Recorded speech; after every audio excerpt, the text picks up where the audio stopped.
Protecting the green space in Ontario is crucial for both the environment and the well-being of its residents.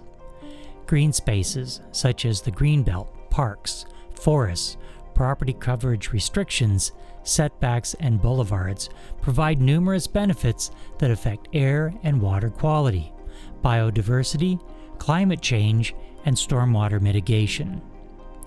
In addition, green spaces contribute to good mental and physical health, and even the economy.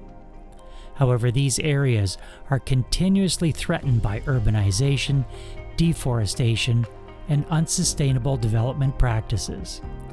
This story is about the devastating effects of development on a floodplain and stormwater mitigation system in Burlington.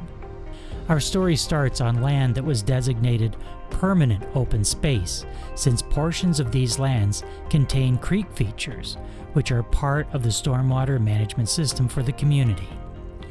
This designation was part of an official planning amendment approved by the Ontario Ministry of Municipal Affairs on February 27, 1986. Moreover, green spaces play a crucial role in slowing the flow of drainage from the Greenbelt to Lake Ontario. Trees and plants play a vital role in absorbing stormwater. It's estimated that a single tree can absorb 35 to 50 liters of water daily, in addition to absorbing 48 pounds of carbon dioxide each year. Therefore, preserving the mature parkland trees and other green spaces of Millcroft help mitigate flooding and reduce greenhouse gas emissions to combat climate change. To protect green spaces in Burlington, it's crucial to implement effective policies and regulations. Promoting sustainable, responsible development practices, respecting the official plan, and zoning will ensure an efficient and complete community. Burlington has prioritized the preservation and creation of parks, community gardens, and other green spaces, particularly in urban areas where access is limited. Education and awareness campaigns are also key. Educating the public about the importance of green spaces, their benefits, and how they can contribute to their protection is crucial. Encouraging individuals and communities to engage in conservation initiatives such as tree planting and waste reduction can significantly contribute to preserving green spaces. By investing in the preservation of green spaces, Burlington can secure a sustainable future for its residents and the environment. Building on these principles, it is curious why any developer would construct homes on the Millcroft Golf Course property and, specifically, on a critical flood and stormwater mitigation system, including reducing the size of the Mill Pond, which forms an integral part of the existing stormwater retention infrastructure. So where will the water go?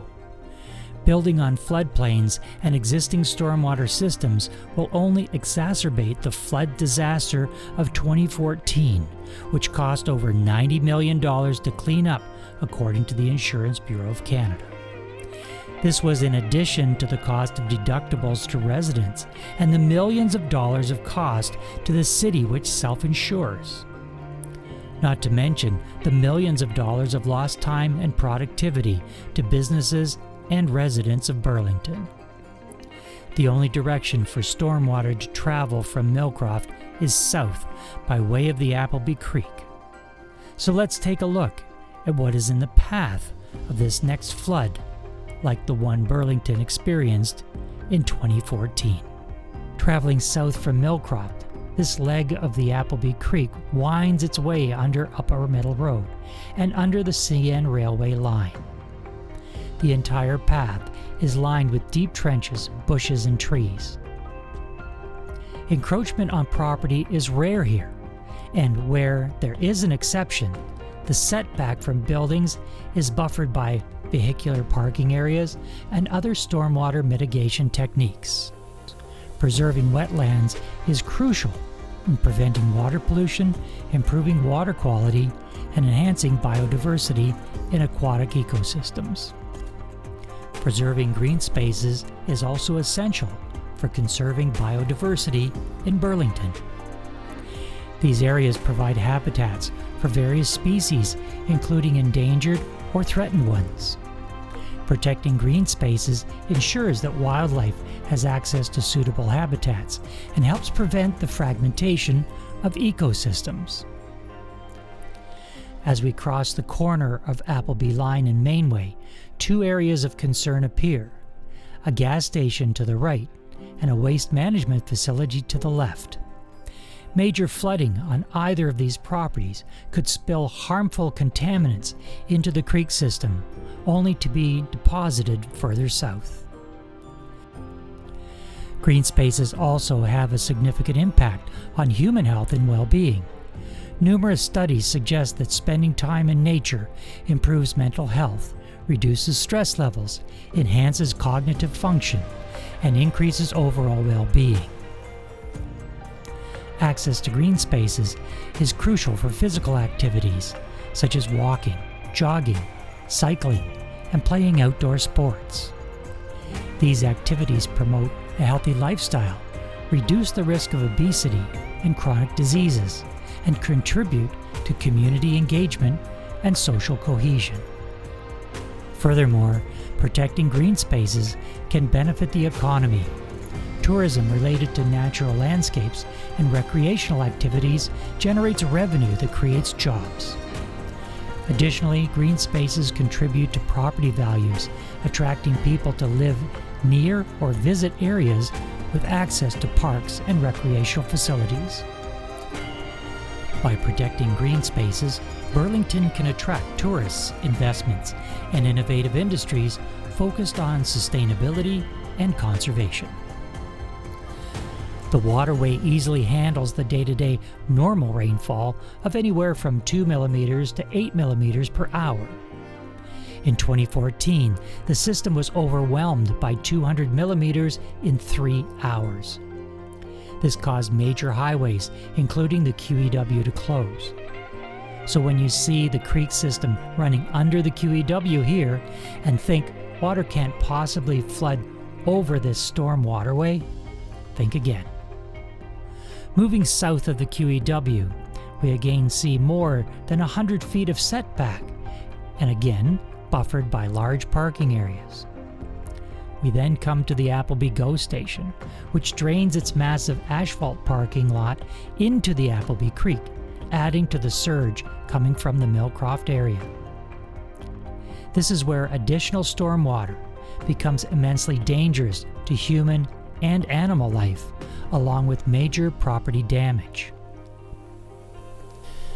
The most important finding, with further details available in the 2014 flood report, is the areas in the city of Burlington where provincial and conservation Halton floodplain planning policies were applied during development were the least affected during the August 4th, 2014 storm event.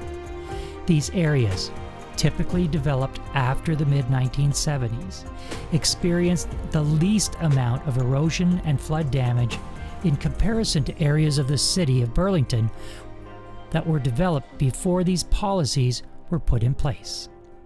Proper planning, which involves not putting people and property in potential harm's way, is Conservation Halton's mandate.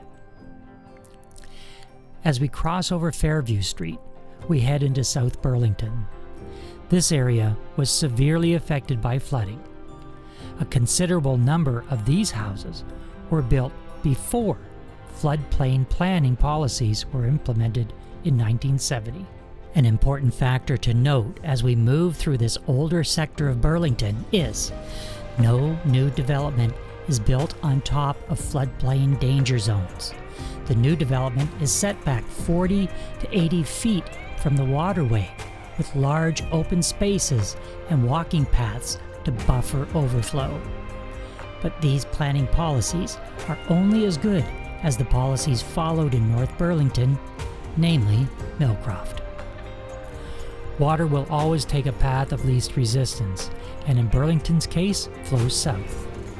As we move into the oldest parts of Burlington, south of New Street, we see houses closer and closer to the floodplain, and with rare exception of parkland, houses are precariously close to the floodplain.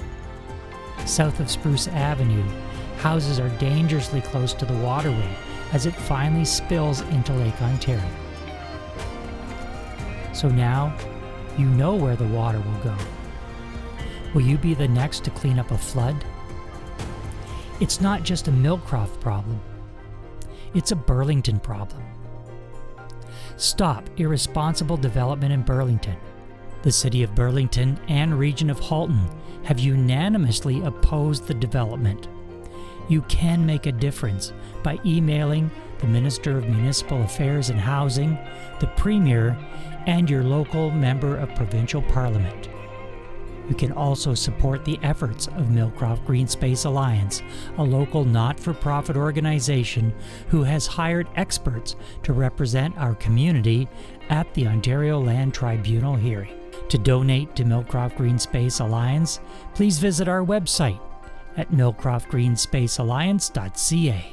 Say no to development in Millcroft.